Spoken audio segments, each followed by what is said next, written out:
Welcome back, everyone, to another episode of Rolling Credits. I'm Seth, your lovely host. We got Gums, Pat, Kirby, and Lauren.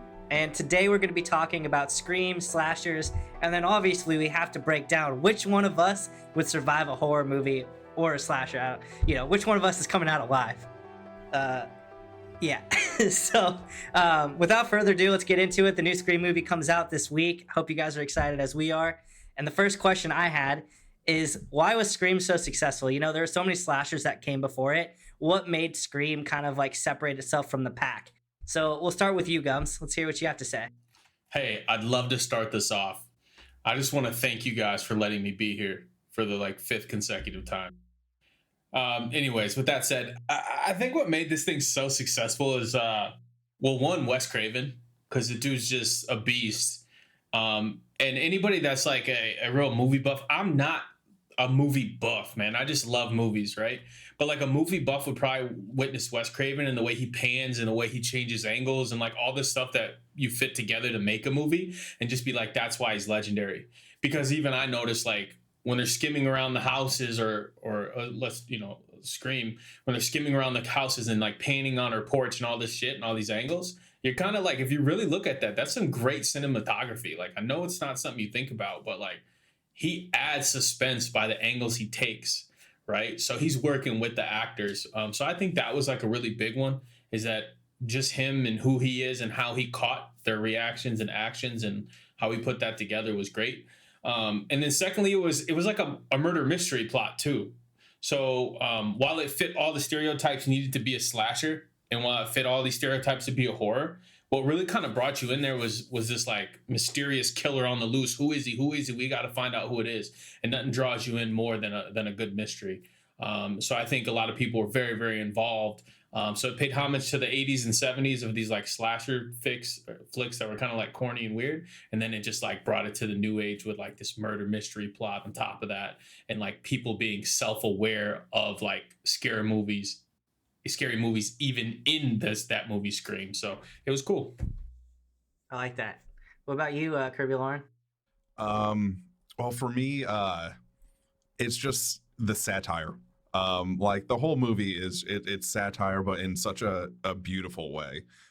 It makes fun of and points out the like, as they call it, the formula for horror movies, while sticking to that same formula. So as Gum said, it's very self-aware. Like, one of the perfect examples is when Sydney gets the call initially. They're talking, asking like why she doesn't really like horror movies, and she says, oh, it's full of just big breasted bimbos that are not intelligent. They're running upstairs when they should be running to the front door. And what happens? She gets attacked. She runs upstairs instead of running to the front door. And it just shows like it breaks down what horror movies are like so well. Like the killers, you have two killers. Normally slashers it's one, but with the two it can really play with the strange timing of things that you'd see in other horror movies like Halloween and Friday the 13th. Michael Myers is everywhere. Like, you just can't get away from that guy. He's walking at a slightly brisk pace. Everybody else is running, yet he's still right there. So with two killers, you're acknowledging the fact that the killer can be anywhere, while grounding the whole timing issues. Like, you'll see Billy pop up in one spot after the killers emerged, and then Stu doesn't come into the screen until like later on, showing that he was off somewhere else doing something. So they just tackle the horror genre, the slasher genre in general, just very well, and they bring a lot of things to light, and then they just play with the whole concept very well. Yeah. Spoiler alert from 1996. Yeah. There's two killers. In case you missed At the end of the movie, But, and that's like a plot twist. like, and my favorite thing about it is like the opening scene. I mean, it's such an iconic scene now, but you see like in the beginning of it, the conversation between the caller and it's Drew Barrymore. I don't remember the character's name, but it starts off very playful for the first minute and a half, 2 minutes, and then it switches with that one line. It's like, I want to know who I'm looking at. And from there, it's like another minute of it just gradually getting like it, just the action starts to accelerate more and more. The anxiety accelerates more and more for another minute or so. And then something else happens where he says, I want to see what your insides look like. And then it accelerates even more. So it really does this great thing with, the pacing and the timing of horror movies.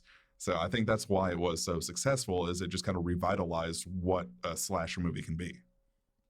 I do got to say, kind of like on that subject too, about like just like the two killer concept and whatnot, and just the way that they frame it out, like is so different than I think a lot of other horror movies. And that like, horror is like it's around like that character, right? Around the Freddy Krueger and the Jason Voorhees, and like that, like that's the character you follow through as like, and you don't really connect too much to them. Like this was a very different take in that way, that is like, you knew who the characters were before the reveal, right? Like you knew that you saw dialogue from them, you saw interactions from them. And it wasn't like, it was this like other character that like you like set in the shadows or something like that. It was like you knew who these characters were. It was just another mass murderer that you kind of went through. I think that really helped this movie in itself, not corner itself. In the way that it is like, oh, you're not stuck into like one plot point. Exactly. That set it apart, because in like Halloween and Friday the 13th, like there are these just voids of people that like Jason, Michael Myers, they're just completely void of like just humanity. Pretty much they are just there to kill. That's it. Whereas in Scream, you have these two fleshed out characters that just end up being the killers. And it's kind of cool. Like, I don't know, if this is on purpose or not, but if you watch them develop as characters throughout the movie, like Billy takes on like the very calculated and calm, like killer aspect of things. He's got that personality type, where Stu is much more instinctive and just I don't know if instinctive is the right word, but he moves off of instinct. He doesn't really seem to be calculated. He's kind of an idiot. And he just reacts to things. And then towards the end of the movie, when Stu is killed, Billy takes on the entire persona, where he just kind of loses his shit. So I don't know if that was on purpose or not, but it was kind of cool how they played with like the duality between two characters, what you would normally see in like a serial killer. Yeah. They 100% that was on purpose. 100% Wes Craven did that on purpose. I have no doubt in my mind that was set up that way. And when you rewatch that film, like after you find out who the killers are and you start paying attention to those guys, that's when you pick up on stuff like that and you go, "Holy shit, this movie is crazy." Before I give my answer, I gotta get Lauren's too. Yeah. The Ghost of Lauren. The Ghost of Lauren. I know, because you can't see me. Well, there's a couple different things, the fact that they bring Drew Barrymore, everyone's like, oh, Firestarter, a huge movie star, and she dies immediately. So it kind of like sets that up, where it's like you can't really trust that everyone's going to survive, because you don't know who will survive, because, you have this big name on there and they kill her right off the bat. But as far as, why I feel like this one was successful, a lot of the other horror movies, for example, Halloween, Friday the 13th, you know who the killer is right off the bat. So this whole entire time you're thinking, who is this one killer? Who is this one killer? And then, they kind of throw you the whole two killer aspect of it. And it kind of just throws you in a loop, because the whole entire movie, you're guessing, is it this person? And then someone dies and the person you thought it was is in frame. So you're like, oh, well, it can't be this one person. And I really feel like no one thought more than one killer. So it kind of threw people like, oh, well, I thought it was this person and I thought it was that person. So it just makes the reveal so much more. And just the fact that the whole entire time they're making fun of horror movies, and then what they make fun of, the girl dying in the garage door opener. Like, it's so ridiculous. And it's like, the big breasted girl did die and she tried to get out through a doggy door. Like, how dumb can you be? Like, but I just think that they did some stuff that we weren't used to. And that's why it was so successful, because it was the first time seeing something like that an average person could be a murderer. And they did have a motive, but it wasn't, like Halloween childhood trauma, something drove them to this madness. It was like, no, Billy, the guy I went to school with, is the murderer. Just a crazy And guy. just to kind of add to it, so what Gums was saying about once you watch it again, you kind of pick up on some stuff. So I truly believe that the scene in the garage where the killer gets tripped, and every time he trips or stumbles, I think it's Stu. Like, I just think his mannerism, I'm like, oh, that's Matthew Lillard. Yeah. Like, Yeah. look how that's a clumsy great he point. is. Mm-hmm. The Which is- clumsy one Yeah, Yep. is so Stu, yeah. must have been him. Matthew Lillard, guy's a legend. I love him And then so I'll much. Get my response Yeah. here. Well, my favorite scene ever is when he gets hit in the phone. Oh, hit Like with the that. phone, yeah. His whole death scene is just like so awesome. Like, oh, you hit me with the phone, dick. Yeah. That was unscripted too, I think. Yeah. And the whole like, my mom and dad are gonna be so mad at me. Do you have something to say, Gums, before I go? Yeah. I think I actually think the premise of the movie while he was murdering them was that like Sidney Prescott's mom was sleeping with Billy's dad, and they were also dating.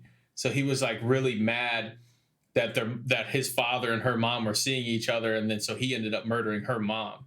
I think that's what this. Correct me if I'm wrong out there, but it's like, and then he just starts killing his friends. Like, Well, that's so that Where we at was here? that was Billy's motive. After I think Pat, Seth, you Sure. both have to answer the first question, but I do have a theory that I found online that I want to share once the segment's done. But yeah, Yeah, that I'll was hear it. his whole Okay. motivation. Yeah. okay, that's an odd motive, but all right. So, for me, I think like Wes Craven is a genius, kind of like what Gum said. Like, he did Nightmare on Elm Street, which is also kind of like a play on horror as well. It's like a goofy serial killer, and like the premise is goofy. But for like the Scream movies, they are very self-aware of what they are, and it pokes at the previous slashers and like horror franchises. But it also like reinvents the wheel and creates like a scary movie on its own. But I just love the way that it pays tribute to like all of the like movies that came before it. So like you have Freddy Krueger is in the hallway when the principal gets killed. You have the guy dressed up in the sweater and the hat. It's actually Wes Craven is in costume. Yeah. If you didn't know that. Mhm. He's the janitor. And then also you have them like all watching Halloween in the house. So you have all of that, and then they also have like all these different like quotes that they use from like Psycho, Carrie, and like all these other Easter eggs. I mean, there's so many that like we don't have enough time for that, but there's just so many like Easter eggs and things, and it's just different in the way that it knew it was a horror movie, and everybody in it knew it was a horror movie, but they all still made the same mistakes that everybody usually makes in a horror movie, Yep. which is really ridiculous. But did you wanted to go too, Pat, right? I think you can finish Yeah, yours. so like it just kind of just finishing off kind of my statement, and this kind of just a prequel to like the rest of this episode and whatnot. Like, I am by in no means in any way shape or form typically a fan of the horror genre, right? So that's kind of going to be a little bit of like the take that I'm here. This was my first time watching Scream, and I saw it last night for the first time. And it was kind of like to Kirby and to all your guys' points for that matter, just a very different take on it. And I think part of the reason I still could appreciate this movie was because of kind of what you said, Seth, about it really just being that much more self-aware and like it's so actively not taking itself seriously, right? And it just being able to kind of be a little more loose with it while still kind of having like those like little tidbits and shots to the genre itself did make it just made it more enjoyable to watch over like I think what was typically seen in horror in that era. So yeah, I think that just definitely is something that like from somebody who's typically a little more outside this genre, something I did appreciate coming from this movie. Mm-hmm. Yeah. Yeah, that's a good point. And I think something that you should be aware of too, you might actually be the best person on this podcast to have these conversations with. Because you're going to be like 90% of the people in the world. Like maybe we talk about it. I guess Seth has some good stats for us later, but like there's a lot of people that just don't dig horror at all or that genre. So the fact that you sat down and watched it and are able to talk about it is great, one. But two, you'll be able to come from a perspective of somebody who doesn't really give a shit about the genre. So you can kind of, play with it that way too. Which is why we need you on here, Pat. You're part of the squad. I was a little think it'll be concerned. great. Yeah, I was a little concerned coming into this pod, like just like I texted Seth ahead of time. I was like, "Yo, like am I the dude to have on this episode? Like, I don't watch horror. Like, it's just not. 100%. I told him, I was never like, been yes, bro, have faith. I know it's good. Yeah, I got this. It's never been my genre, but like, being able to riff, we'll be able to get. I'll be that third party echo that is like, hey, from the non-horror point of view, here's why you should still watch Scream. Like, Hell yeah, love it.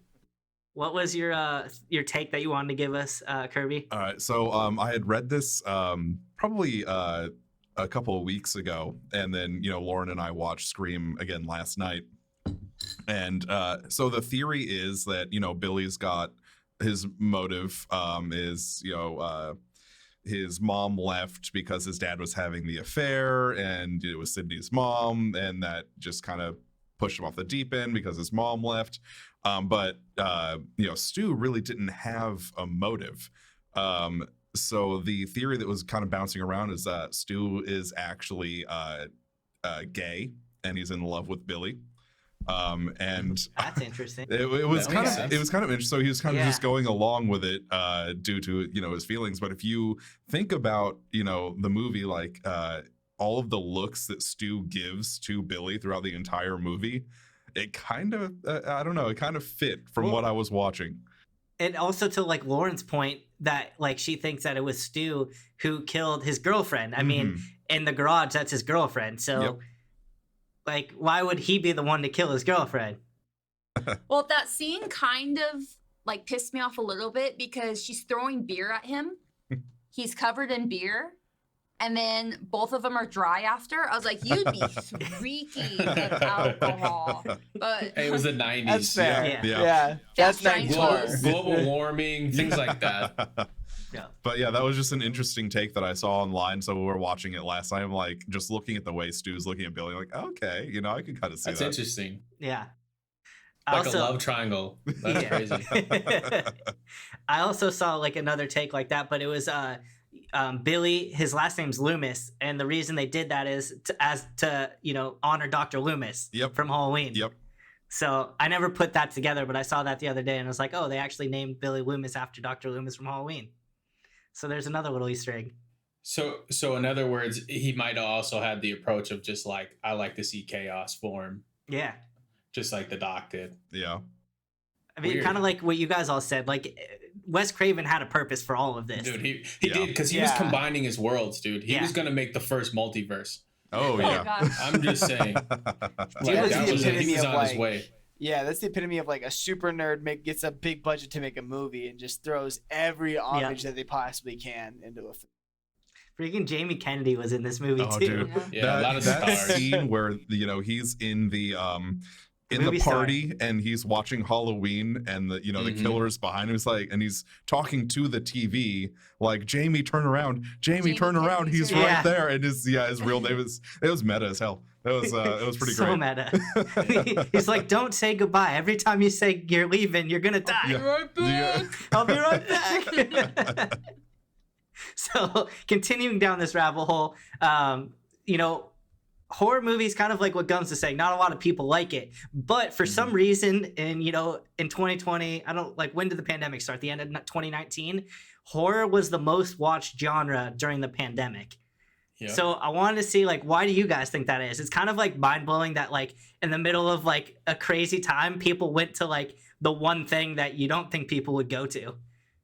So we'll start with you again, Gums, and kind of go around the circle here. At first, I was kind of like, I don't know, man. Maybe it was cuddles and Netflix and chill was on the rise, so they were just trying to snuggle up. You know Yeah. what I mean? But if you think about it, I mean, when people dwell into madness, like COVID was madness. COVID is madness. So when you start trapping rats into corners, they start biting back. And I just think, like, psychologically, we needed like some adrenaline rush we couldn't get by going outside. So maybe it was like watching horror kind of activates that. And the second one is like, people are inherently have this nasty side to them, and potentially maybe they just wanted to watch some horror because they were trapped in this weird situation of death and despair. They didn't know what was going on, and misery loves company, and they just joined in on Netflix and Hulu and stuff. I don't have a real answer. All this is propaganda, hoping that people still Yeah. watch this. But yeah, that's all I got. I'm gonna go ahead here first, Kirby, because I kind of want to like riff off what you just said about like the madness thing, because I did see kind of like that take when I was kind of doing some research on this, and it's like, you know, people like have that, you know, dark side to them, and this is like a way for them to like escape reality and like have that like occur. So like I always thought, like, you know, it's hard to explain for myself why I enjoy horror, but I think it's like changed over the years as well, where it's like, you know, there's different types of horror that are just telling a captivating story, where you have like was it Get Out, and then you had like Hereditary, which is like a different type of horror. And I think horror kind of creates like this, you know, fake flight or, you know, fight or flight response, and it's kind of like riding a roller coaster, which is like I think the perfect example. It's just like, you know, it's scary as hell, but when you finish it, you kind of feel like excited and like a sense of like relief and accomplishment. So it kind of like provides this like safe way for people to explore those themes, and like when the world might seem like scary and like messed up, it offers like another outlook that seems like so unfathomable, and it like creates that safe way for people to like make it make sense for them, if that makes sense at all. So in other words, they felt like they survived without having to go through what that person went through. Exactly. And then they're in a real world where they have to survive. Yeah. And so they're just like, well, I survived once, I guess, you know, what is it? Double Jeopardy, motherfucker. I don't got to do it again. You know? Exactly. So, I don't know. It's crazy. It's hard to explain. Like, I can't even explain like why I enjoy it so much. But okay, go ahead, Kirby and Lauren. I think, you know, as you said, there's just this adrenaline rush that comes with watching a horror movie. It's scary. It's something that, you know, most normal people don't really vibe with the whole horror genre, because it is scary. But for those people that do enjoy it, you know, that adrenaline really kind of feeds that wish to watch these movies. And in 2020, you know, we're in the heart of the pandemic, and people do just want to escape that. So what do? Like, you watch something that shows people in a far worse situation, and it just doesn't. So after watching that, you know, the world inside your house or your bubble, wherever it is you were going to or whatever you were doing in the pandemic, it didn't seem as dark, because yeah, there's a pandemic. It sucked. It was a little scary, but you didn't have a dude with a knife chasing you down everywhere you went. So you didn't have a ghost in your living room haunting you. Exactly. Yeah. I'm going to need to have my voice dubbed over what Kirby said, because that was a way better and more eloquent. Can make that happen for me, Kirby? I am the audio guy here, so because people can't see me, I apologize for that. My camera's not working John with Cena? Discord for some reason. Yeah, John Cena over here. Dub you over like one of those like Chinese kung fu movies. I'll just dub my voice over Gums. Yeah, that's what we'll do. Just have a moving stick figure just talking randomly. Exactly. But yeah, that's kind of what I believe. It's taking, you know, a really crappy situation, and people are just pushing it to the absolute extreme. So when it snaps back to reality, it's not as dark as it seemed before. Yeah. I have a couple theories. So it's the whole same reason I love Hallmark movies. They are predictable. Like a lot of the horror movies are predictable. And, you know, going off of what Kirby was saying, you know, these horrible things happen in the movies, but it kind of gives you perspective on your life. Like, your life isn't that bad in comparisons. And I don't know. I just feel like it's the whole escape, and, you know, if you're not really winning in your life, at least you can watch someone win. And a lot of times the people that do survive, they're not these, you know, big military people. They're average Joes defeating the odds. So it's kind of like an inspirational thing. Like, look at this person. I could be this person. I just, you know, need to not run upstairs when there's a murderer in the house. So you're saying I'm going to make it out alive? Not a chance. Or you can No have shot. the other theory, you know, women that like to watch the, you know, murder, true crime stuff. You know, people are taking notes. You know, if this happens in real life, I need to know what to do. Okay, I got a question about this, and Lauren's on, and I want Lauren. I want to see if you can answer this, and then everybody answer this real quick. But why in the horror genres, in the slashers especially, is the leading role like the woman? Like, why is it her that has to like survive the situation? Why are we always like attacking them? Like, what happened there to make that the pivotal role for like stars at that time? Does anybody know like where that came from? I feel like, and I'll kind of like throw in my thing here, I feel like the reason it was women is because of like how women probably were treated back in the day. It was kind of like, you know, in film they were always like expendable in a way. So it's like I feel like that kind of moved over to horror. What's that? They're red shirts. Yeah, like they.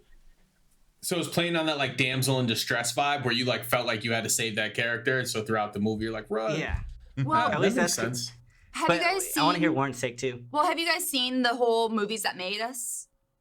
Yes, I love that show. So it brings the whole thing of what you were saying, how women are just easily killed off. And if you look at a lot of action movies, you know, who is the action star? It's these big men. It's these big men. And, you know, it kind of gives you that underdog. You know, you see this 110-pound little girl take on this big monster and she survives. So it's kind of like rooting for the little guy. And for the longest time, you know, the slasher movies, if you go back to the 80s, it is, you know, like half-naked women running around and they die instantly because bitches always be tripping. You know, they're just falling over nothing. So it's just now in this era, it's kind of, you know, men and women, they're like, enough is enough. We want to see these little tiny women beat the odds. Yeah. And I have like a kind of more of a response to that, but I wanted to hear Pat's response to, you know, why people enjoy horror movies.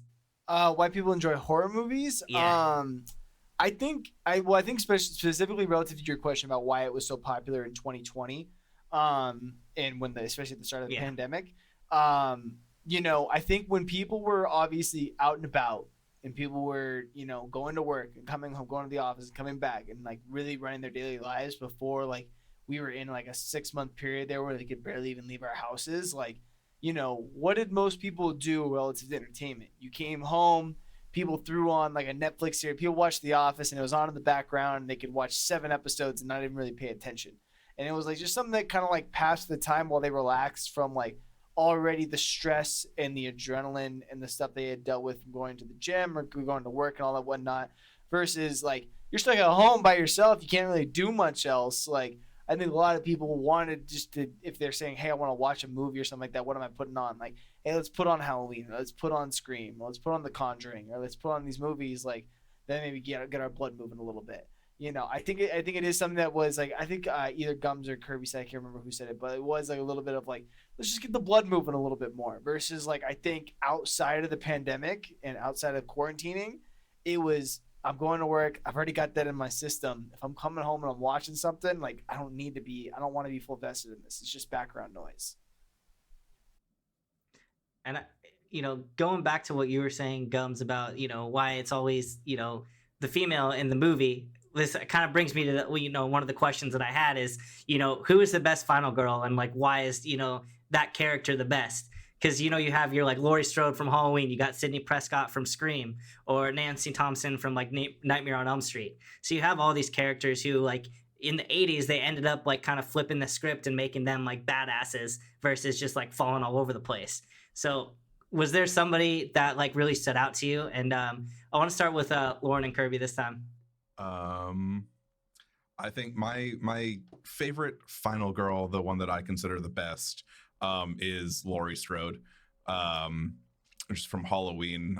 She's probably one of the most iconic final girls of the entire genre.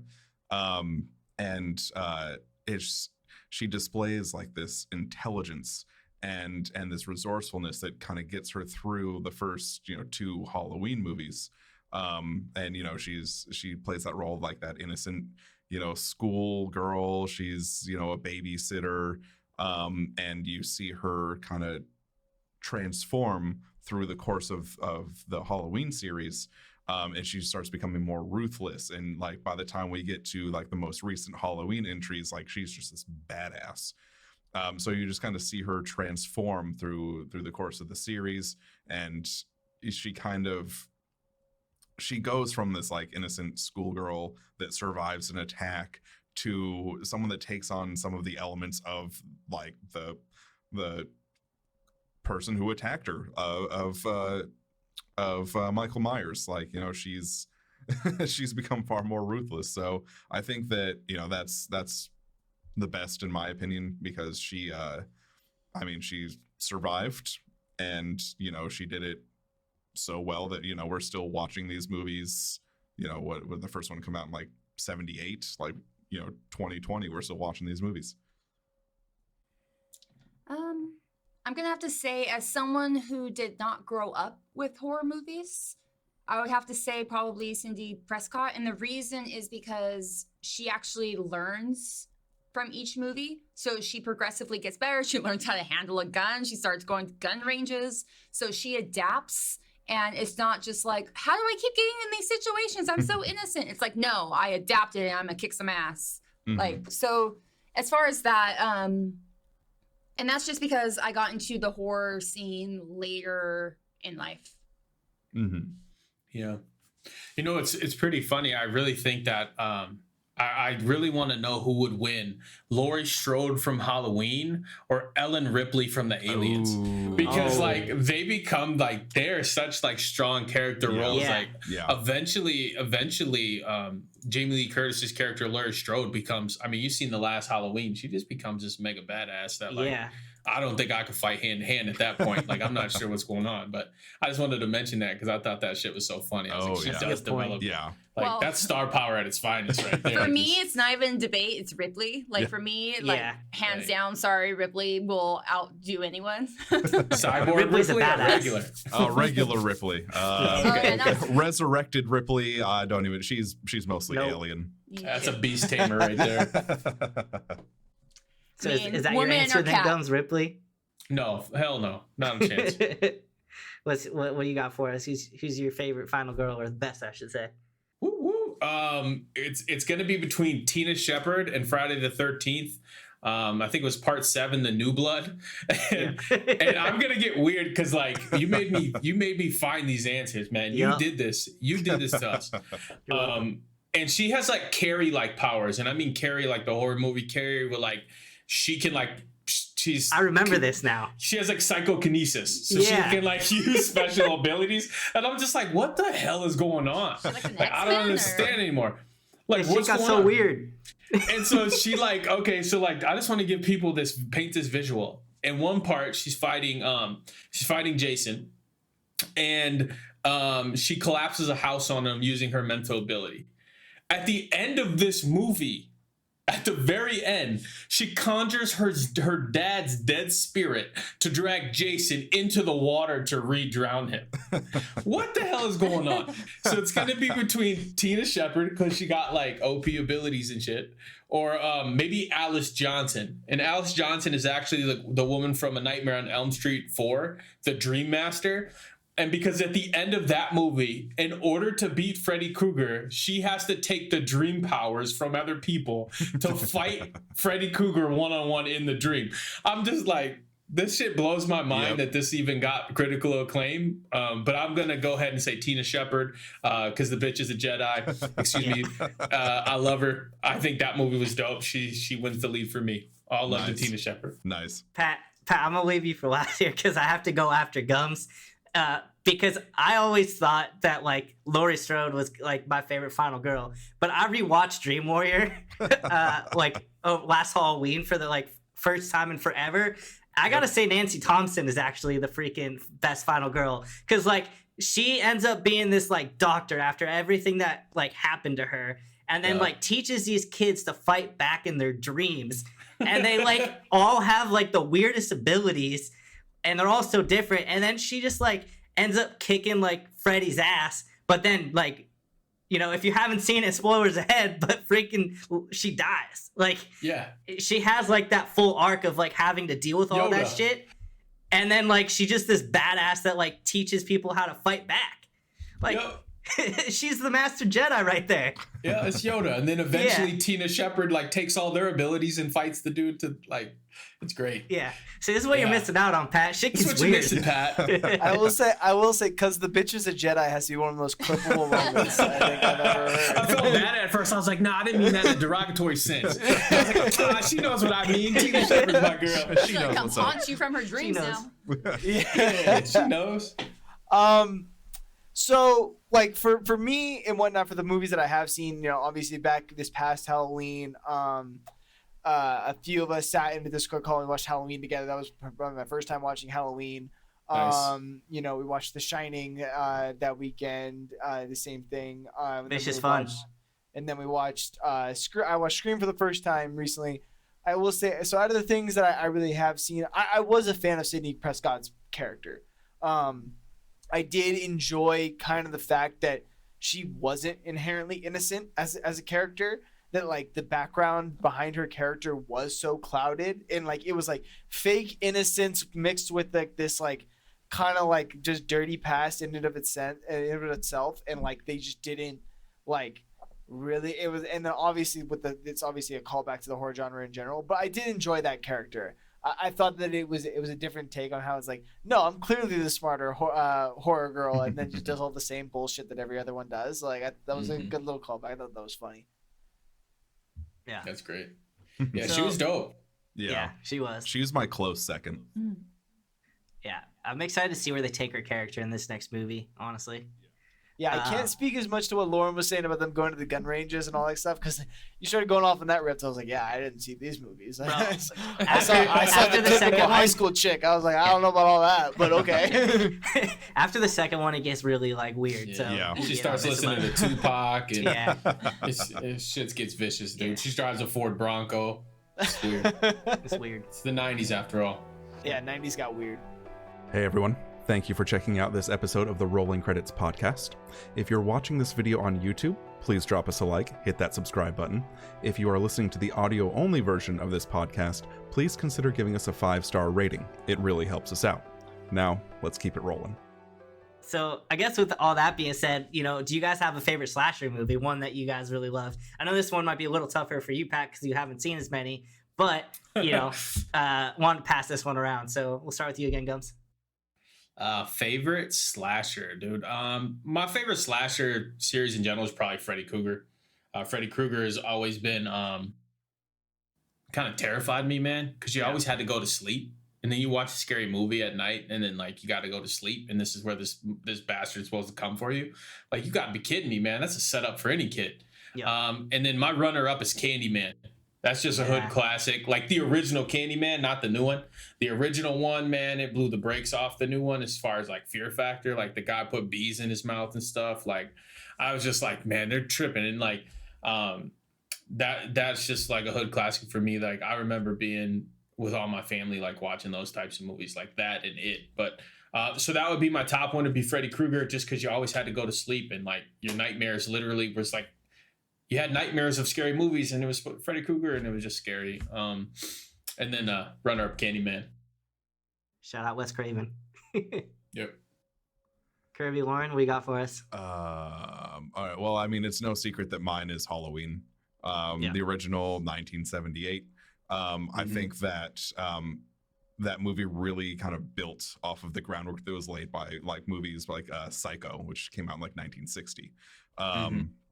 Which was just revolutionary for its time. And then, you know, Halloween came along and really kind of pushed it to this other level, and really pushed the slasher genre in general just like into the forefront of pop culture. So yeah, it's got, you know, as I mentioned before, one of the most iconic final girls in like the entire genre. And it really, as far as I know and as far as I'm concerned, like kind of kicked off that strong female character in Laurie Strode. And it's not one that just kind of systematically demeans women by making them cannon fodder, where they're tripping over cordless phones and shit like that. You know, she fights back. Yeah. Unless you're Nancy. True. Who dies by a phone. True. Yeah. But yeah, I mean, it's creepy. It's very well shot. I believe it had like a budget of something like $300,000. Yeah. And it was shot in 22 days.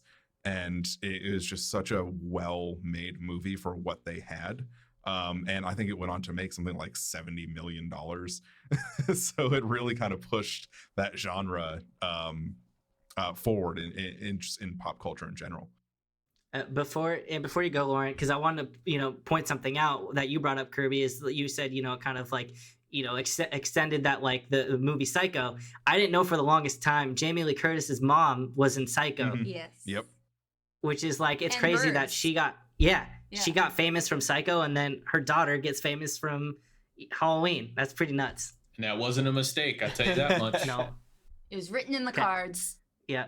Go ahead, Lauren. Sorry. Well, there was a couple movies I was gonna say, but while we were talking, I remembered that one of the first horror movies I actually watched when I was little, and it's the first one that I actually had on DVD, was actually Rosemary's Baby. That movie's Yeah. So as far as, something that I've watched, that's probably the movie I've seen the most. So I'm gonna go old school. I'm gonna say Rosemary's Baby. I like that. It's nice. Pat, what you You- got for us? Oh, go ahead. Gums. So slashers, I guess. I guess I'll say. I think so far I did really like Scream. I think I liked it because it was a parody on horror in and of itself, and it was more self-aware in that way. I do struggle to watch a lot of horror and slashers included in that one, because either it is really scary and it's like, fuck, like this is kind of gnarly, and I'm not all in on like trying to get scared for this movie, or it's like it becomes too corny for me in its own way, and I can't really get past it. Corny movies, I can get into like slapstick comedy where it's like inherently pretty corny. I don't know why I can't really do that with horror.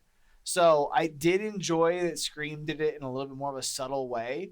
That was more just like, not subtle, but like, I guess that's not the right term, but it's more in a way that it was like, hey, dude, like we know like what's going on here, and I did appreciate that as a movie. So I think that I'll go with Scream for now. Yeah. Before I go, did you have something you wanted to add, Gums? Oh, no, not at all. I was probably over here just talking shit. Okay. Checks out. You guys know my favorite's also Halloween. Like, I absolutely love that movie, and I think it's just able to do so much with saying so little. Like, Michael Myers doesn't say one word, but like he's the scariest character, like by his movements, his body language. And John Carpenter made him like a damn masterpiece, and like the way he uses like the soundtrack and the audio in that film just gives tension, and it's like, all these different camera angles and the tracking shots. They were able to do so much with so little, and I think the ability to use the music and the soundtrack versus like the shock factor, I thought that was really cool. And like every time you hear that music, something bad's about to happen, and it just kind of created this like overwhelming sense of like uneasiness, and like you can't really find that in any other horror film.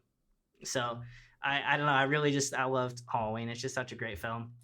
I can always picture him like, all right, how he's walking real slow and brisk. Yeah. And like all of a sudden when it cuts, I can just see him running like a 3:9:40 time. So like he can just get from point A to point B. Like that would scare the shit out of me. But if you're telling me you're walking brisk and popping up where I'm at, like I ain't that scared. So Halloween was never too scary for me. But if you're telling me in between those cuts, he was running like a 40 time like a track athlete, oh God, I'd be freaked out. Well, man. it's like those turtles that run really, really slow, and then they like lift up their shell and speed down. Like if you've ever seen those. That's Michael Myers. Like someone signed Michael Myers. Give this dude a contract. Give this I'm dude fast a- as fuck, boink.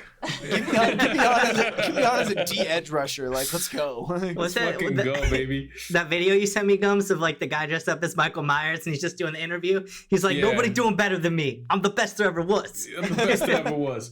It's like Freddie who? It's so great. Yeah. So it's a good flick. I guess since we're talking about, like favorite scary movies, I'm going to ask this one next. Was there one movie that just scared the living crap out of you? Like, what was one movie that you remember that just like to this day you can't do? So we'll start with Gums again, go around the circle here. Yeah, man. I don't think there's a movie that like I just can't do. You know what I mean anymore? Like I don't have that type of fear. I think personally the more on the psychological end of the spectrum, such as like the Amityville horror, like that type of stuff messes with me a little bit more these days, because like there's nothing worse than like losing your mind. And as you become an adult and you teeter on that edge and you come home from work in 2020 and watch your scary movies, you understand what that means. And so I think like Amityville horror was a good one. One that I can tell you though that scared me as a kid, that I was like, holy shit, I gotta leave the lights on for this. It's called Darkness Falls. And basically, in this little town, this tooth fairy basically will murder these kids if they see it when they come for its tooth. So as it comes for your tooth, and if you see it or look at it, you'll die. And you just don't die. You get like torn apart and your teeth get ripped out, and then it becomes part of that thing. So that movie, man, and I think they were like taking drugs and were like up for 48 hours trying not to fall asleep, because once you've seen it, you had to like fall asleep or something before it murdered you. But that kept me up as a kid. Like I was probably 13, 14. Like I for real almost had to sleep with the light, like leave the door open and let the light on, because we seen it at like a midnight release. And so it just fucked me up. Yeah, so that was Darkness Falls. You didn't have to fall asleep. It was just you had to be in darkness. Like, so she couldn't come into the light. That was the deal. That one freaked me the fuck out too. I gotta rewatch that now. What do you got for us, Kirby? More? I'm trying to think of a movie I can't watch. I'm thinking more of a scene. So there's a couple scenes in movies I can't watch. So like in The Ring, when they like are clawing out of the tunnel and the nails pop off, like stuff like that gets me. So that, and also Cabin Fever, you know, like there's that flesh-eating bacteria where the girl's shaving her legs and she's pretty much just shaving her skin off. Oh yeah. So it seems like that. I'm just like, I can't see stuff like that. Mm-hmm. And anything with Achilles heel, like anytime, Yes. you know, anytime those get slashed. Yeah, I was like, yeah. Pet Cemetery, when the little baby runs out and slices it with the scalpel. No, that one. thank you. Oh man. It's I throat actually for me. won't watch When Hostel. they slice the throat, I can't. Yeah. For me, like, I don't think there's one that, like, you know, to this day that I can't watch, but when I was a kid, Poltergeist just really freaked me out. You know, they had the that scene where like the tree comes to life and like pulls the kid out of bed and like starts to eat him. And was the little girl's name's Carol Ann. She's like being sucked into the closet into this like demon realm, like that creepy ass looking clown. The mom being like violated by a ghost, like the skeletons popping up the pool, like the whole thing. Like that movie just freaked me the fuck out when I was a kid. Now it's like I watch it, I fucking laugh, but yeah, when I was young, like that shit scared me. Oh yeah, and go ahead. And the pool scene. I'm pretty sure this is common knowledge now, but they actually used real skeletons. Yeah, Like it's they were terrifying. not Yeah, props. I have heard that one. Yeah, they weren't props. They were real skeletons because it was cheaper at that point in time. And like, you know, a lot of people said like Curse. that there was just like a curse on that set. Well, yeah, a lot of people died. yeah. Like a lot of the actors died, and they're like, Mhm. it's because they use real human remains. Yeah. So that movie just freaked me the hell out. But you know, Darkness Falls, I was a little bit more into my adult years when that movie came up, but that still freaked me the fuck out. Well, also, like, have you guys seen The Fourth Kind? Oh, that movie's weird. Yeah, that movie actually kind of bothered me because it's all about like aliens and the birds watching you, and it kind of freaked me out every time a bird flew by. I was like, "Oh, are you real?" That's why I refuse to go to Pigeons Alaska. aren't real, man. Well, these were owls, so like their heads spitting all the way around. I'm like, "Oh my god!" Must Am be I that safe? Hufflepuff in you guys. It probably. Yeah. Sketched out, dude, just Right. tweaking. Pat, what do you got for us? So I think this movie actually probably stands for a lot of the reasons I don't like watch a lot of horror movies. I remember so vividly, I was on a double date with me and my buddy from high school, and we were both with our girlfriends at the time. We went to go see The Conjuring, the first Conjuring movie, and we saw it. It was like an 11 o'clock like showing or something like that. And it scared the shit out of me. First, it scared the living hell out of me. And I don't know if you guys remember, like even in like the trailer for that movie, if you haven't seen it or not. But like when like they have the two hands that come out of like the wardrobe that like clap twice, it's like part of that game. Yep. But we were leaving the theater and we're like walking to the parking garage, and it's like late at night. It's like 1:30 in the morning or something like that. And so the people who were in that screening are pretty much like one of the only people left like in this like theater center kind of thing. Mhm. And we're all walking out, and this one car is like leaving the parking structure and like making like a left turn like to go on like the main road. And so it's pitch black out. You can't see inside the car, but so the guy in the back seat like rolled down the window and just clapped twice outside of the window. And you just heard a bunch of people from the sidewalk go, "Hey, that's not fucking funny, man! Like, don't fucking do that shit!" Like, I would have been just, scared like, too. yeah, that was one that kind of got me. And I will say that's probably the last like horror movie I think I can remember like seeing in theaters. Oh man, I love the Conjuring series too. So They're I do. great. That's my favorite Yeah. universe. I was for gonna horror. say the scene where they're hanging the clothes and the wind blows the cloth away and it lands on the like ghost and you just see this like figure. That shit scared the fuck out of me. Like it's just so creepy.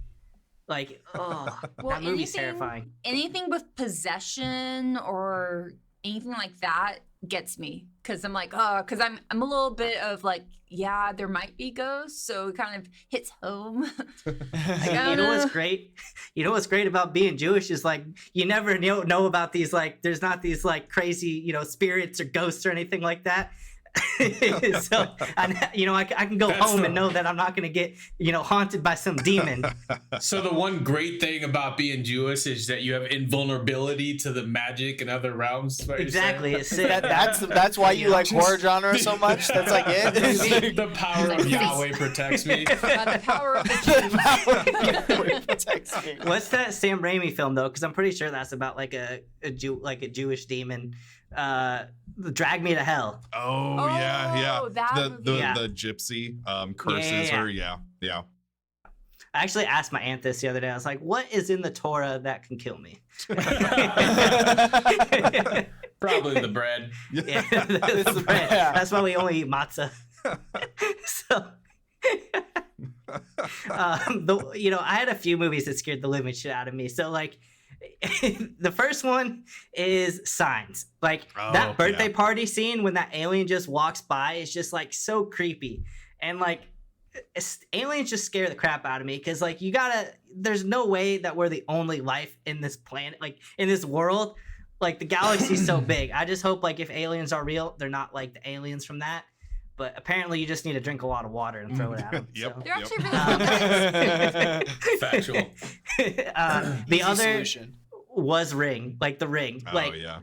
Because like you can't, when you're younger, you're like, oh, I'm gonna leave the TV on, sleep with the TV on. Samara's gonna come through that TV and you're fucked. So like you can't leave it on, you can't turn it off. There's nothing you can do except accept your fate.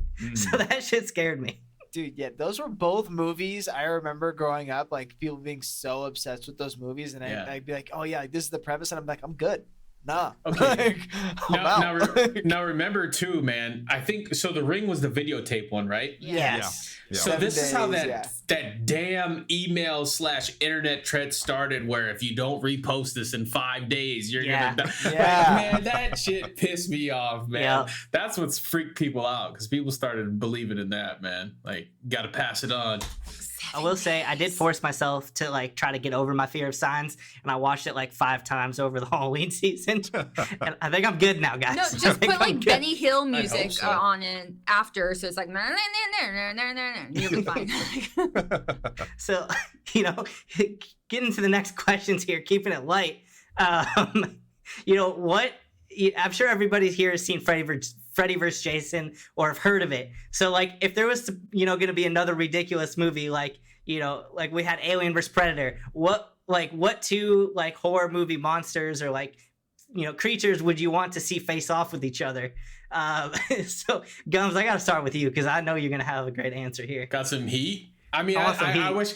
Now that I think about it, man, I really wish like I would have like come up with some better, more creative ones. Like I want the crocodiles from that one crocodile movie versus Jaws, and like you know what I mean. Now that I really think about it, I put myself in a box here. But like one I would really like to see is like Annabelle's haunting versus the Amityville house haunting. Yeah. Like, I want to see who thugs out more. Like, is this house going to transform? Is Annabelle going to become a giant doll? Like, I want to see what happens there. I'd like to see Leprechaun versus Chucky. Ooh, And- That was mine. Now, vibe with me. They're both short of stature, right? But like the Leprechaun uses magic, and technically Chucky use magic to get into the doll. So there's magic in his universe. So I wouldn't mind a little wizardry duel between these two little guys to go fucking crazy. And I just think it would be really funny because Leprechaun's like a horror comedy anyway. Yep. One of the other ones I had was Jason versus Michael Myers, two like undefeatable demons. And then Candyman versus Freddy, because the way that Candyman and Freddy kind of attacked you was more in the mind. Oh, yeah. And they played with your mind. And I'd really, really like to see them face off too. Or fuck it, I don't know why we're having them face off when we could have these things team up. Imagine Annabelle in the Amityville house and somebody buys that property. Like, it's over. Yeah. So... yeah, you took my Leprechaun versus Chucky, bro. Leprechaun in the hood, let's go. Hey, man, like, nothing like drinking a 40 while kicking Chucky in the nads, man. Like, what do you got for us, Kirby and Lauren? Okay, so when I was thinking about this one, the matchup that really kind of sprung to the front for me was Michael Myers versus Pennywise. Oh, because you've got Pennywise, who feeds off of fear, facing off against Michael Myers, who has absolutely no emotion, no fear whatsoever. So that would be an interesting fight to me, because I mean, Pennywise, just even without that, is a very strong character, and then Michael Myers is just a fucking rock. So that would be a fun fight. that would be good. Pennywise would be like, "You don't like my boat? I'm out here." You'd hear him sloshing away in a raincoat jacket like a windbreaker. Can you I will say smell the dialogue popcorn, in that Mikey? movie would be great. Oh yeah, Like, yeah. Just like Pennywise like ranting all this and just deadpanned Michael Myers. Just like, dead silent. just nothing. You Like, finished. No smile. it'd be hilarious. Nothing. It would be Michael. He'd stab him once or twice, and he'd just be like, "Damn, this isn't really working." And then he'd stab him again. You know, just be like, whatever. It would be funny to watch. I would be into Most that. Yeah, uncomfortable fight definitely. ever. Definitely. Man, I was trying really hard to think of some women, and my new favorite female villain is Rose the Hat. So I was trying to think of who I Yeah. want against Rose the Hat. So, yeah, Pennywise, because they both are kind of, they need the fear and all that stuff. But I'm trying to think of, girls. So the person that I came up with was actually Esther from The Orphan. So that little girl or that woman that pretends to be a little kid. So just seeing Rose the Hat going after what she thinks is a kid and it isn't actually a kid, and kind of getting bounced back and forth. Yeah, that was a fucked up movie too. The It Orphan. was The Orphan. Spoiler alert. She's not really a kid. She's a middle-aged woman with no time or nothing else to lose. No time. What do you got for us, Pat? I think my head immediately went to Annabelle versus Chucky. Yeah. Just because I Oh. think Versus two Saw. dolls fucking with each other is hilarious. Like, and like you do have one that is like inherently magic and one that's more like possession kind of thing, and like this like kind of weird like duality between those two. Funny thing, I haven't seen the movie, but I just think it'd be funny. Like, And the I bride think of it would be Chucky a funny just shows up. She's like, Because- what do you do with my man? It Yeah. would be fucking funny. Yeah, it's like 'cause, And- I've seen enough clips of Chucky to see like obviously the big like overbearing personality and like crazy lines and stuff versus like seeing in the first Conjuring, little clips of Annabelle like where it's more like just like the subtlety movements that's supposed to be like creepy, and it's just like two totally different styles that I think that would clash pretty well. Yep. And then the Argonauts from Small Soldiers pop in and start banging with them. Like, what up? Small Soldiers, great movie. It was a great film. So like, I just had to do some quick research here because I had Leprechaun versus Chucky as well. So I was thinking, what if you have Leatherface versus Jeepers Creepers? Oh, I Jeepers like that all one. day, baby. Like, yeah, I feel like that would be a good one. Or I want to put like Pumpkinhead against somebody, like maybe Pumpkinhead Ooh. versus like Hellraiser. Oh yeah. They Yeah. both got weird heads. Yeah. For sure. For Something sure. like that. I was originally But- thinking of the little thing from Trick or Treat versus Chucky. Sam. Yeah. Oh yeah, Yeah. Sam. Sam yeah, versus Sam. Chucky. Yeah. Pretty much anybody versus Chucky will just be great comedy. That would be pretty. I'm yeah. pretty sure they did like a promo thing for when the Chucky show came out and the Halloween movie came out this year. And it was like a commercial where it was like them like bantering with each other, or like Chucky trying to get Michael Myers to talk. So that would be kind of like a little interesting thing. Yeah. That would And be they had kinda like they had a side by side of like who had more on screen kills. like who killed more people, which is kind of funny. If you're enjoying this podcast, make sure to check out my movie and TV show review page called According to Seth. So it's at According to Seth, and I'm on TikTok, Instagram, and YouTube for some more amazing content and some fun clips. So make sure you stop by. You know, is there something that you guys saw recently? 'Cause I know we have a few, you know, 2 more questions here that I kind of want to get through, but is there a horror movie or show that you guys watched recently that you guys really, you know, enjoyed that you'd recommend to anybody? We'll start with you, Gums. I highly recommend that everybody goes and watches the Conjuring universe. Like there's like 6 or 7 movies or something like that. Like I want everybody to go watch that. It's one of the best well-made, like it's not over the top scary, but it does give you enough scare with also like enough lore and other things that it entwines all this stuff together. And you're kind of more blown away about how they did it and like how they intertwine. Like you like Marvel and the Avengers, dude, you're going to love the Conjuring universe. The honorable mention here, and probably the best one, is that Ash vs. the Evil Dead series. Yeah. I want to say it was like on, I don't know, maybe Netflix or something at the time. It's on Stars? Okay. Yeah. And go watch that. It's comedy horror. It's really good. And then it's based off those like 1980 movies of Ash and versus the Evil Dead and the rest of the stuff. So one movie that I kind of came across, and it was kind of funny. I was house sitting for my mom, and I was just, you know, putting something on in the background, not really paying attention. One movie that actually was like, oh damn, this is pretty good, is called Russian Bride.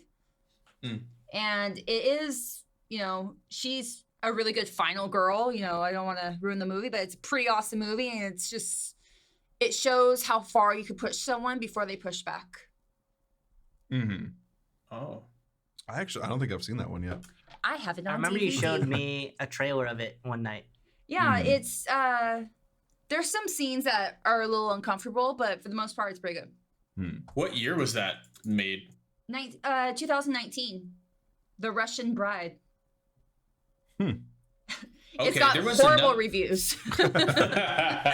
there was another one like that with like, I want to say maybe Jennifer Lopez or Halle Berry, where like she's like in an abusive relationship and Enough. she's just getting torn enough. That's what that clicked in my head right away. That's what I imagined and like pictured it to be like that, you know.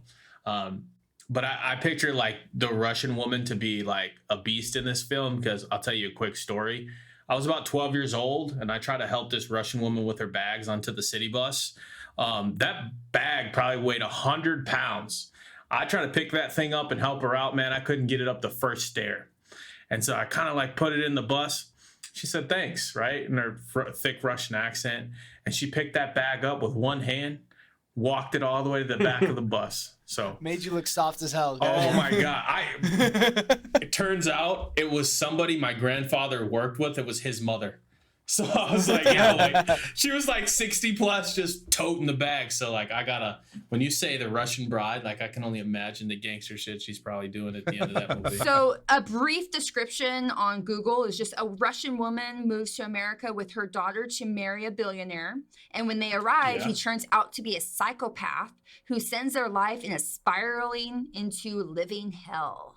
Sounds like Tinder. Never meet someone on the internet. 60 Day Brides, Volume 2, Season 3. So I'm gonna kind of spin off of what Gums was saying with the Conjuring series, the Conjuring universe, and go with Insidious. I watched the Insidious series not too long ago again. I do kind of like those shared universe or like continuation universe, like where like everything kind of fits into one overarching story. But the Insidious movies are pretty cool. Like it dives into a lot of the same things that you would find in The Conjuring. It just does it in like a slightly different way. And it also has oh God, what's his name? Who plays he's in The Conjuring also. God, what is his name? Yeah, he's an Aquaman. Patrick Wilson, I think. Yeah. Yeah, because he plays Ed Warren. Yeah, he's in that as well. So the Insidious series, and it's more of like a dark comedy than a horror, but Ready or Not was pretty great. Ready or Not's fantastic. Yeah, it's such a absolutely such a fun movie. Like it's dark, but it's really funny. So that was something that I watched not too long ago that that I definitely recommend.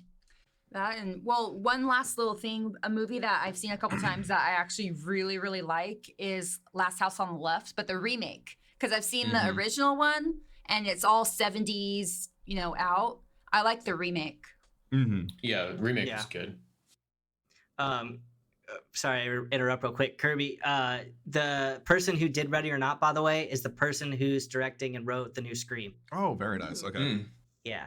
Which brings me to this is that James Wan, he directed the first Conjuring movies, first two, and then he did all of Insidious movies. I believe. Nice. So that's probably why they play like each other.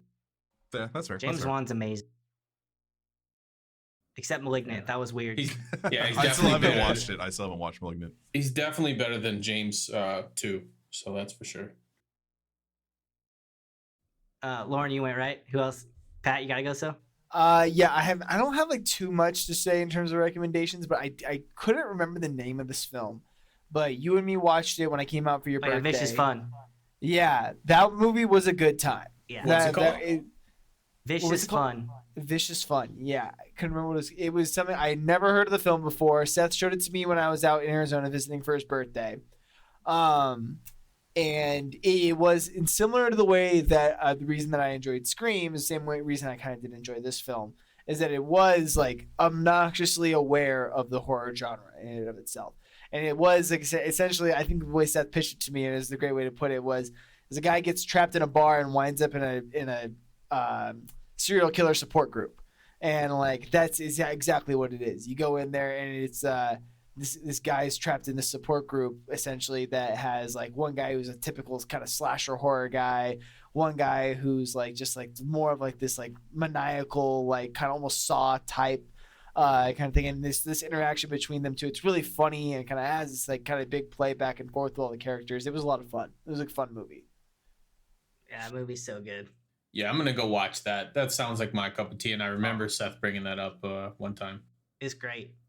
So, for me, I actually, and I kind of brought this up, I think last episode, but I really love the new Chucky TV show. I thought that was really good because it kind of did like a great job of tying in the older films, like all while creating kind of like this new story and bringing those worlds together in like a way I didn't think actually would be possible.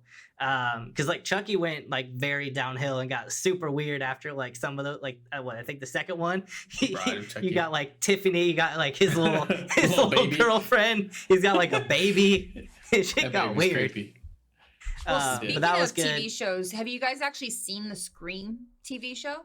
I loved it. The first season, not the like second remake that they tried doing. No, the first one is the best. But yeah. Speaking of that was actually, I was surprised because isn't it like an MTV? Mm-hmm. Yeah. Yeah, it's like something that you wouldn't expect to be good. I wouldn't say it was like the best movie that I saw recently, but it was pretty, like the concept was pretty cool.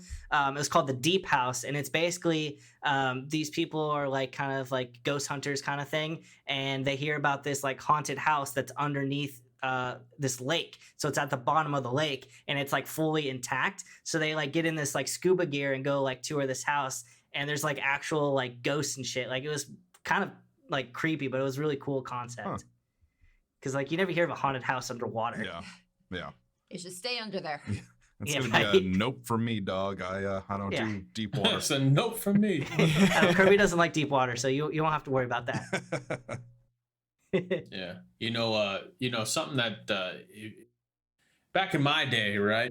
There's this one movie called The Human Centipede. Oh, I'm gonna go ahead and recommend that to people because I want them to be wrecked like I am at my age. What? You guys ever see the South Park episode where they make fun of it and they do the Human Centipede? Yes. Oh man, that's my recommendation. I still haven't seen it. So and I refuse that movie was hard for me to watch. The Human Centipede. Yeah. The second one was not as scary. It was just more shock value. Mm-hmm. Yeah. If you guys want to watch like the most messed up movie you'll ever see in your entire life, a Serbian film. No, I don't think thank I've you. ever been scored. Nope. Yeah. No. We went. I already know about it. Nope. It is the most messed up, fucked up movie I think I've ever seen. It was like in college, me and my buddies went. There's like this one like standing movie store that was left.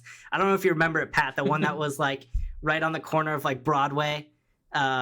but you could go rent movies there. And the guy's like, we're like, what's the most like scariest movie that you have? And he like brought us to this like different area, gave us this movie. Don't recommend anybody It's watch like a it because snuff film. it's fucking horrible. Yeah, that it's like and werewolves and heat. speaking of It's this fucked up fucking- movies, Martyr is also a little messed up. It's like when you get to that kind of shit, then it's just like, why? Why do you even make these things? It's like, I know, let's watch this right before we go to sleep and then Mhm. wake up early the next day. Well, that one, I mean, wake up. You're not going to sleep. Antichrist hate- was the same. Oh gosh. Antichrist Oh, was, God. oh man. Oh, Sledgehammer. The Antichrist. Pat, For don't some- watch any of these films. Yeah, don't. I was gonna say These I'm are not good taking notes on recommendations. this. I'm Yeah. good. For some reason, Like, I thought you said the Passion of Christ. That would have been funny. That film scared me. That is not what happened. That movie did scare me because my stepmom took me in middle school. We ditched class to go see that movie. My dad was not happy, but No, scarred. Antichrist. I mean, it has the Green Goblin in it. Willem Dafoe is in it, and it is a fucked up movie. I will just say, delicate areas, Sledgehammer. Yeah. That's great. basically, audience, don't watch any of the movies that we talked about In after the last the 2 ones we minutes, recommended. please Yeah. We erase. did it for you. Like Yes. we bite the bullet. Don't watch these movies. Watch The So- Faculty, though. Watch yeah. that. Yes. That's got a star-studded Yes. cast. Oh, there you go. And There it's you go. about cocaine and aliens, and the only way Yes. to kill aliens is by using cocaine. Yep. So Now go we're ahead, back man. on track. Go There we ahead and go. check that film out. I love That's a The great Faculty. movie. The Faculty, Usher Raymond, and everything. There you go. What's the girl's name? She was freaking Phoenix in yeah. X-Men. Jean Grey. Oh, What's her Funker name? Johnson. Yes, That's- she's in that. That made- yeah, I had a yeah. crush She just on plays her. yeah, she just plays a Everybody hot had crush on teacher. her. I mean, like Josh Hartnett. I'll be the girl. Good. We need that tape. Handsome guy, I believe. He's a handsome dude. I mean, fair. Yeah, got a Isn't, little bit of coke Elijah- problem, What's his yeah. face? Elijah Lord of was the Rings? running around but there. Yeah. Mhm. No, that movie, Yeah. I do like The Great Faculty. movie. I've seen that probably 100 times. And Jordana Brewster was in there Yes. Yeah. from Fast and the Furious. Oh, yep. Mia. What a Well, that- great cast. That's a discussion for another time because The Rock and Vin Diesel beef is the best thing I've ever seen in all of Hollywood. Next episode, The Rock versus Vin Diesel. How Who takes the fast cake? can we go? Immovable object versus unstoppable car. Who can win? So, with that being said, we saved the best question for last. Who in this podcast do we think is going to survive a slasher/horror movie? Who's getting out alive? Let's start with you, Gums, because I know you have some good juicy details here. Me. I'm fucking getting out alive. I don't know about the rest of y'all. That's not my job. I don't. I just got to be faster than the next person or outmaneuver. I'm gonna tell you right now, Seth. The only way you're making it out is if in the first 20 minutes of our video, the guy knocks you unconscious and you roll down the hill and you somehow get locked in a basket, and then at the end of the movie, as an end credit, you pop up out of the fucking basket and you're like, I'm alive. I'm for it because I'm Okay. definitely not the fastest here. We raced and I lost, so Yeah, we did race in real life. Yeah, we fun raced. fact. So fun fact, okay, we're strapped up back here. Let's just say I'm multiracial. When I went to the movie theaters, we were all yelling at the screen, so I know how to survive this shit. I know not to look in closets, not to go in rooms that are dark, not to run up the stairs. I know all that shit. I'm better off just sitting still and fighting them. If it's inevitable, we're just gonna throw hands and I'll go out like a fucking Spartan warrior, make my way to Valhalla or something. Like, I'll figure the shit out. But I tell you what, I'm surviving it. I don't have to be the fastest. I just got to make it out. I do know some hand-to-hand. I do got some weaponry. I mean, there's a wrist rocket right here in this little corner next to the samurai sword. Like, I'm going to make it out, okay? Unless, again, if what I thought might happen to you happens to you, and on the 7th day that candle stays lit, bro, you'll be fine. because that rocket thing is gonna definitely stop Michael Myers from coming.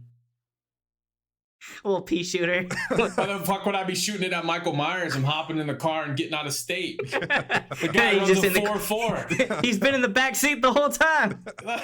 Dude runs a 4-4, bro. Let him, Kirby. if he, So the funny thing with that is Oh. when this question popped up, my my initial reaction was the only way Seth is making it is if he's Left for Dead. Is it just the roast of I'm Seth? glad Is that what this is going to turn into? The roast of Seth? pretty glad that we're we're on the same page here. I'll cover you with a blanket or something. Like, Yeah, you won't fuck you just be out guys. there. I'm out of here. I'll give you a pillow. I fully admit that I would probably not make it out alive. I am white as fuck. Like I am the Let's guy explore that's this. I'm the guy that's going to check what that noise was. Yeah. Like that is me. Like people be watching that movie, just like, what in the caucasity was that shit? Like, who the hell do you think you are? You got the little drummer boy in the background playing. That's what would shield me, Oh man. the sweet music of the little drummer boy would summon the power of Christ, and that's how I would defeat the demon. No, but I don't think I would make it out alive. Lauren might. She's She's pretty the final girl. She's pretty resourceful. She's She's- also clumsy as hell, so she might trip over something. And She might be the final girl in our play in our skit. I thought, I had very high hopes because I am kind of, MacGyver. I can make some stuff. Like, you give me some duct tape, we'll be fine. And plus, I have been shooting since I was like 10, so like I can handle a gun. But then, I'm on my high horse and Kirby's like, but you'll trip. I'm like, that's right. I do trip over nothing. So I'll have the So best inherently intentions. you have these. So the moral of the story is I will have all the weaponry. So when I trip and fall on my own knife, you guys will have some weapons. Yeah, that's gonna be me walking up. Like, look what Lauren left me as I pull it out of her. Wow. Yeah. all right. It's a little sticky, but it's fine. Wipe it off. It's fine. I'm not gonna lie, Curbs. I'm gonna tell you straight up. I think you do survive in some way, and I think you're the narrator to the entire movie. Okay, that's how I see you surviving. I'm if the one that's how telling the Seth story. survives, you are surviving because like the whole movie starts with you narrating this whole thing, and then it comes to find out at the end That like you're he's the actually in killer. the movie. Oh my god! So, He's the killer. That's why he survived. Maybe. Oh man. Here Yeah, we I got gotta this, say. Pat. So I think I'm a hard coin flip, and here's why: is I'm not necessarily the fastest runner in the group here. I can move, I can get moving, but like to Gum's point, Gums is probably outrunning me. Like if he Outrunning knows he's a confident runner, I grew up playing water sports. I was a swimmer, so like I Takes was it not water. I was not a big runner, not a big thing, but I can't throw hands like your boy can fight. So it definitely depends on what genre. Like the dudes from Scream, I'm fucking both those dudes up. No shot. It's not some happening. jujitsu real quick. Yeah, You I'm, take him that fucking, ground and pound. I'm choking them both out. It's not happening. Like, so, but like throw Mike Myers in the scene. Like, dude's got a thick neck. Guys have immovable force. I'm not double legging Michael Myers. Like, it's just not happening. Facts. Skinny tea. So like, you really got to kind of roll the dice. What horror slasher villain am I getting? That's kind of where we're gonna be sitting in the scene here. I like the idea that Kirby's the narrator though. I like that. So, I like love the that. idea that he's doing his own like little voiceover of the town as like the camera pans out. Like he survives because he was never really in the film kind of thing. I love that. yeah, There you go. he's like the writer that wrote the article about us to like. Yeah. So picture this: you got Curbs in there bringing us into the film by narrating it. Within the first 20 minutes of the film, the first murder is actually Seth, who 100%. ends up not being dead. Without question. Because he rolls just down really the hill pale. and gets I like. think They I left think him for 20 dead. minutes is generous. I think Seth's the opening scene. I'm gonna be honest the first with you. 5 to 10, and Seth then, is the Damn. Drew Barrymore in this movie. Seth is then- introducing the villains of the movie. I'm gonna be honest. and then of course because of how I'm affirming like I'm not gonna get got. There's a chance that I get got now. Like because of the rules of horror, there's a chance I'm not gonna make it. Right. So I go I'm hanging out. It's me, Lauren, and Pat, and Lauren sees the killer coming. She takes a couple shots. It bounces off. Something comes back, hits her in the shoulder. She falls down. Me and Pat start taking off. All of a sudden, for no fucking reason, the only way we can get past this obstacle is there's a body of water. We're talking about 200-yard pool or lake, and he's like, dude, I swam all my life, and I'm just like, what the fuck do I do? And Alien from so Signs. We don't know what happens from there, but like that's, you know, I take the boat because he starts swimming. Like that's the type of shit I'm on. But like, I could totally see this being a great film. Okay, if Plot I start twist. swimming when there's a boat there, I think that there's a little bit of a problem with my ego It's there. the rules Like, of horror. It's just I the rules get in of the horror. fucking boat. Like, It's the rules of horror. I'll come swoop you up. I ain't gonna leave you. Plot twist: I'm actually the killer. I'm Stu. No, we've seen Oh that man, coming. your That's mom and not a dad are gonna plot be twist so at mad all. at you. That's But, not like, a plot twist at all. I want to save myself. I know you guys all just pick me as the person who dies first or makes it to the end by mistake, which Yes. is kind of funny because with all of my knowledge of Halloween and like horror movies and all things scary, I want to pick myself. But like there's a difference of I have like a world of knowledge here, and there's like a difference of knowing how to do it and then actually having to do it. Yeah. So like I feel like if I was put in that situation, I'm just gonna sit there and take it. Like I ain't outrunning you. As- Like As, I can't. as they say, coaches coach, players play. You know what I'm saying? You Yep. can be our Like- navigator. You can tell us what we need to do, and we'll just carry your lifeless body. Yeah. Yeah, like I might attempt to throw a few punches. I don't know It's how a- much damage it's gonna do.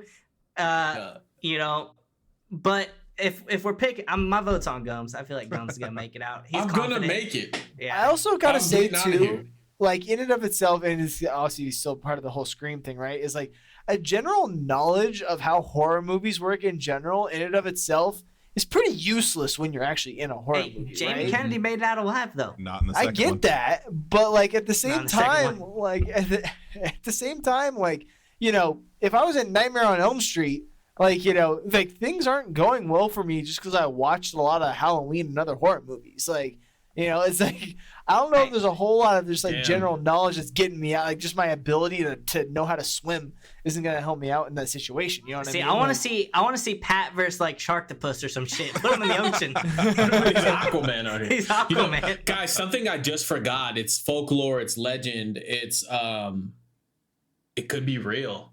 I forget that like I'm the only brown one on this podcast, and we know what happens to the first guy in every horror movie. I didn't Black want to guy say always that, dies but first. Yeah. Black guy always dies You first. didn't want to give me a heads up. I need to get the hell out of there. I need to get out of there. no, I see. In what are we in now? 2022. I didn't want to be the guy that brought race into this. You should have, because it's a common point in horror. Me and my grandfather got a running joke on this. Like, if he doesn't die first, he always dies the worst. And you can look back at like the last 20 years. Like, if he's not dying 1st, he's gonna die like the worst. Like in Saw, I was like, oh, this guy's like making it. He'll be fine.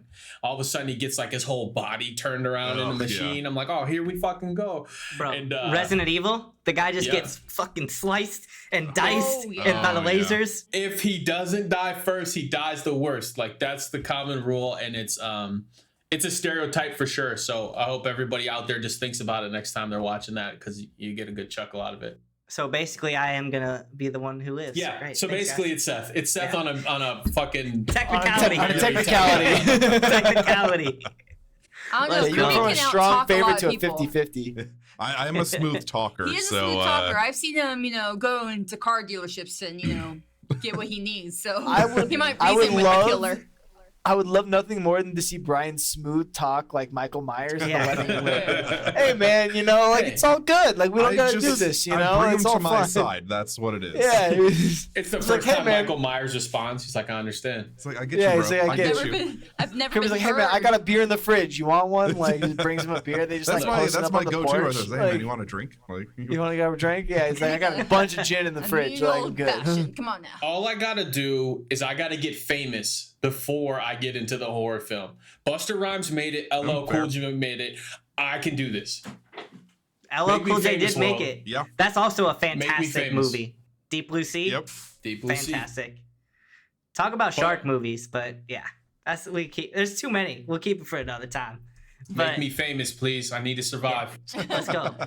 Well, I hope you guys all enjoyed this podcast. I know we sure did. That was a great episode. But yeah, stay tuned. As always, Gum, send us off, baby. Remember, fear is a place. Thanks for joining us on our slasher discussion. And to avoid fainting, keep repeating, it's only a movie. It's only a movie. Let's keep it rolling. Thanks for joining us on another episode of the Rolling Credits Podcast. Be sure to give us a listen on Apple Podcasts, Spotify, Audible, Google Play, or a full video recording on our YouTube page. And be sure to check us out on our social medias at Rolling Credits Podcast on Instagram and TikTok.